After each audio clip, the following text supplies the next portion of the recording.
You get behind a wheel impaired, you're going to be one of those 1,500 that have been arrested. We will not tolerate impaired driving. Do not shoot a gun into the air. That bullet is going to come back down, and more than likely it's going to hit someone. And then no matter where you're partying, be our eyes and ears. Even if you think it's something so minute, let us know. You can call 911, you can call the non-emergency line, you can use tip 411. We need everybody's eyes and ears so we can all be safer together. Any questions? Do you have a way of testing for drug use people driving under influence of drugs? Yes, we do have specially trained DUI investigators that do narcotics as well as alcohol. Is there going to be an increase on security in Ybor after what happened in October? The entire city, I have officers in full force and I have officers out on overtime. I even have detectives in uniform working on New Year's Eve. Okay, thank you.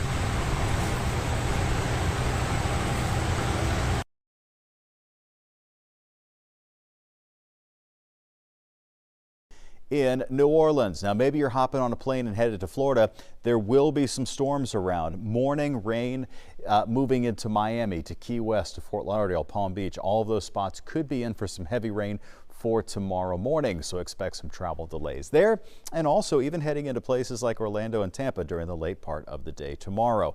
A big travel trouble spot today is the Northeast. New York City's getting rain, Philadelphia's getting rain. A lot of that will move off the coastline tomorrow, but it's still going to stay pretty dreary, although you'll notice a lot of these spots are actually going to be warmer than we're going to be here, and that's because of a warm front here. You can kind of see that setting up here, this warm front carrying in temperatures that are slightly milder there for places like Washington, D.C. Snow could be falling tomorrow across parts of the Great Lakes and the Midwest, so really anywhere from around Chicago back out toward the west, Iowa and northern parts of Missouri.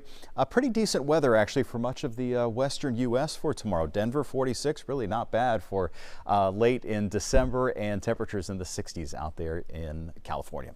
All right, here is what's happening outside. It is beautiful. So we've had and I'll show you that here in a second. The area of cloud cover that moved over Houston yesterday that blocked out a lot of the sun, that's moved out over the Gulf. It's still visible here, but it's moved out over the Gulf, and we just have a beaming sunshine out there right now, 62 degrees. But here's the key. A north-northwest wind is pulling in very dry air. A 34-degree dew point, extremely dry. That's why we have a relative humidity right now of just 35%.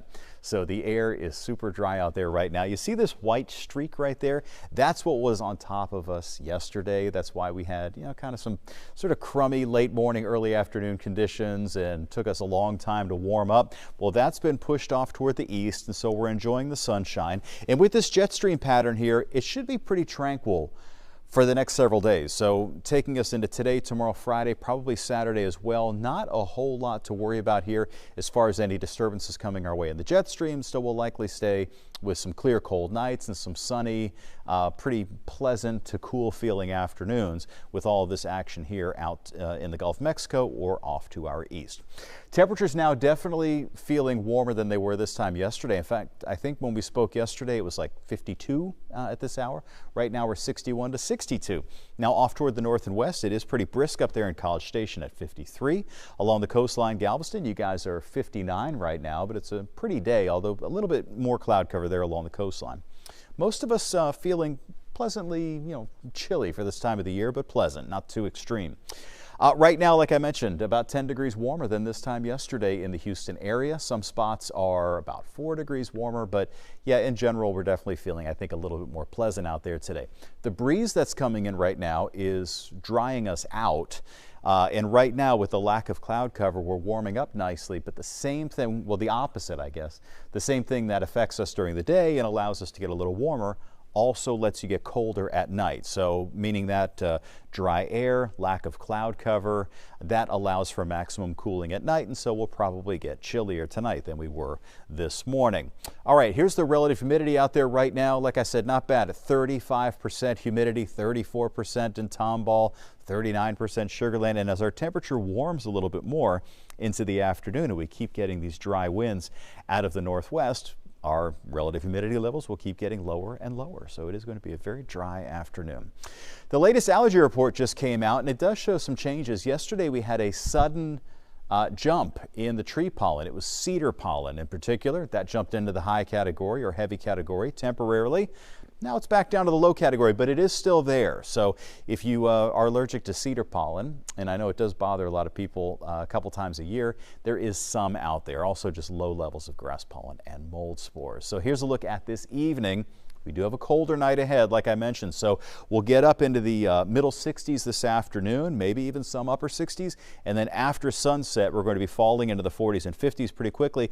And I just want to let you know, I don't expect a widespread freeze tomorrow morning, but some of you, let's say you're up here in Conroe or Willis or maybe Livingston or even Belleville, Sealy, that area, Columbus, and even if you're out to the southwest around El Campo, areas that are outside of the city and even outside of the suburbs, a good chance that there could be maybe 31, 32, 33 degree temperatures early tomorrow morning. So that's not really a damaging hard freeze, but if you do have something that's like a prized plant that's outside your house that's really sensitive to cold weather, I wouldn't fault you for covering it. I wanted to show you this. The temperature trend has been kind of up and down. This is over the last 31 days. We were down at the end of November, and then we were kind of mild at the beginning of December, and then it went down and up and down for a while. We've actually gone through mostly above average high temperatures here over the last week and a half or so before hitting the last couple of days, and today will be near normal. When we take a look at the temperature outlook here for the first week of January, in general, I would say cool. Now, we're not in the very much below average category and certainly not in the above average category, but average would be 40s in the morning, 60s in the afternoon, and so that's what we expect heading into that first week of the new year. All right, here is a little bit of trouble, not major trouble, but something to definitely be aware of, and that is a little bit of green showing up here. Not for today through Saturday, but it does look like it's coming in right around Sunday. We have a quick moving, like a little dip in the jet stream, what we call a short wave, just zipping across the area, probably Sunday, maybe Sunday night. So this may certainly affect your plans heading out there for New Year's. Just prepare right now for some light rain across the area, but between now and then everything looks very quiet. This is the visible satellite imagery where we have very little cloud cover over our area right now, which is allowing us to warm up nicely. And you'll see out there, that's the cloud cover that was over our area yesterday. Here's a look ahead at the New Year's forecast. So Sunday is actually going to be a relatively mild day, warming up into at least the middle 60s, maybe some upper 60s, but some late day showers are possible, some of those around midnight, and then extending through early on Monday, which is the first day of the new year. We are looking for a little bit of a cool down, a 10% rain chance, maybe a little bit more very early in the day coming up on Monday. And then it'll get a little bit cooler there on Monday as well. Here's just a quick look ahead of the next 36 hours. More sunshine today, a milder day with very low humidity out there. Middle 60s, some upper 60s. Clear and cold tonight, middle to upper 30s in the greater Houston area. But like I said, as you get farther outside of the city and some rural areas that tend to run colder, you may want to think about covering up your plants tonight. And I would say even more so tomorrow night. There's a better chance for getting into some colder air. Sunny, cool, and dry for your Thursday. Really no problems out there for tomorrow either. It's going to be a nice rest of the week. It's just going to be a little bit on the chilly side, especially at nights. All right, well, coming up in the forecast, I want you to join us for Fox 26 News at noon, working on your 7-day FoxRad forecast, working out some of the particulars for just how cold it may get around here over the next few nights. So I hope you will join us. That is coming up in about 20 minutes from now. See you then.